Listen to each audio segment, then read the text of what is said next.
Before I get into this commentary, let me just give this disclaimer right now. I do not find pleasure in talking about stories such as these as it pertains to when people lose their lives at Lake Lanier.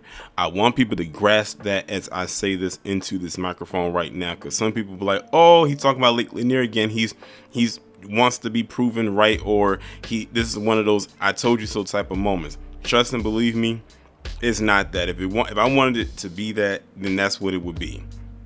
But I do not gain any type of pleasure in talking about these stories, because at the end of the day, someone did lose their life.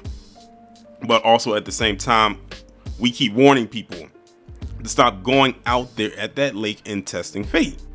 Now that I've gotten that out the way, I want to talk about the latest person that has lost their lives at Lake Lanier. And it's crazy because it feels like just yesterday I did a video about someone who lost their life at Lake Lanier. I think back in May, late May, if I'm not mistaken. It was a father of a family man. I believe he had 2 or 3 kids, and the same thing happened with him. Now here you have this individual whose name is Ramon Diaz Soria, and they said that he was found after an extensive day-and-a-half search that began on Saturday. And that was this past Saturday on the 15th of June. And man, it's crazy. We keep warning people to stay out of that lake. It is a reason why. And his story is playing out the exact same way as several others. It's almost like mysterious forces are doing this, but people continue to go down there or go there for some reason. The body of a 27-year-old man who went missing during a boat outing on Lake Lanier has been recovered, the Georgia Department of Natural Resources confirmed Sunday. Ramon Diaz Soria was found after an extensive day-and-a-half search that began Saturday. Authorities say he was on a boat trip with friends when he fell into the water and did not resurface. His sister, Abigail Diaz, said Ramon didn't know how to swim, but he was wearing a life vest, and that's what makes this even more interesting, because a life vest would have kept him afloat. As a matter of fact, a life vest would not have even allowed him to go underwater. It would have kept him above water, so the fact that he still sank in the water and didn't come back up while wearing that life vest is very eerie. Abigail is quoted as saying, "He's such a good person." So it's like stuff like this you wouldn't imagine to happen to people like that. Diaz said her brother fell into the water suddenly and his friends were unable to rescue him. They couldn't find him. They jumped immediately in to try to get him once they knew he was missing, but they said it was just like it all happened so quick and they didn't see anything. The Forsyth County Sheriff's Office and Georgia Department of Natural Resources launched a search effort Saturday that continued into Sunday. Officials first located a life vest. Later, sonar equipment helped locate Diaz Soria's body, and dive teams recovered it. So his body was separated from the life vest, which is even more interesting because those life vests are strapped to you, like they click.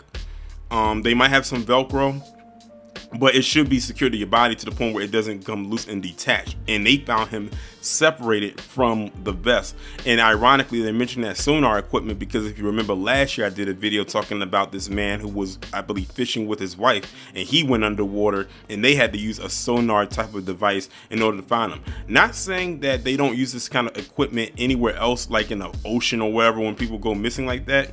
But for some reason, every time someone happens to pass away at this lake, they always have to use some kind of special sonar equipment to find them. You know, when people just happen to go under, you would think, oh, they're just going to be right here, especially if it's a low current. And it's a lake. Lakes don't really have currents like that unless it's just a windy day. But for some reason, it's like they can fall in one place and then they end up at the other opposite end of the lake. It's just crazy how all of that happened. But him being separated from his life vest is very strange. It goes on to say, "I just wanted to run to the lake and jump in there," Abigail said, "and I myself don't know how to swim, but I feel like as anybody would when it comes to their family members, especially a sibling." She said dozens of family members and friends gathered at the lake to support the search. "He's like a second dad to me, basically," she said. "He just believes that, like, if he has to give it, he will give it. Even when he may not even have it, you'll never know because he's always going to offer help." Diaz Soria worked with a group of supporting young Hispanic professionals and also helped support his family financially. His sister described him as the light of their family. "Everybody keeps saying that I'm strong, but to me, I'm not that strong. My brother is the strong one, and I'm strong because of him, so I don't know how I'm supposed to be strong without him. Diaz said her brother had dreams of returning to school and finishing his degree, and she held on the hope that one day he would be able to see that dream come into fruition. That's probably one of the craziest Lake Lanier stories I've heard so far, just on the account of he had on a life vest that keeps you afloat, and not only did he still continue to go to the bottom of the lake or into the water to the point where he drowned, but when they found him, he was separated from the vest itself. Like, they found the vest one place and then they found him in another. That's very strange, unless maybe he was struggling and he was taking the vest off in hopes that maybe if he would be able to work that way, but that still wouldn't make sense because the life vest is supposed to help you stay above water, and the fact that he still went under with that vest on is very, very weird. Now, I'm not going to say that maybe possibly the life vest been malfunction, but the odds of that happening is very slim out of the thing of why would they keep out a malfunction vest. So yeah, again, Lake Lanier has claimed another soul. I'm telling people, y'all need to stay as far away from this lake as possible. I told people in another live or somewhere, I would not even drive past this lake, let alone go stick my toe in it. And people want to go out there if they want to, and it's like, how are people still going out there? And it's like, y'all know exactly what's going on.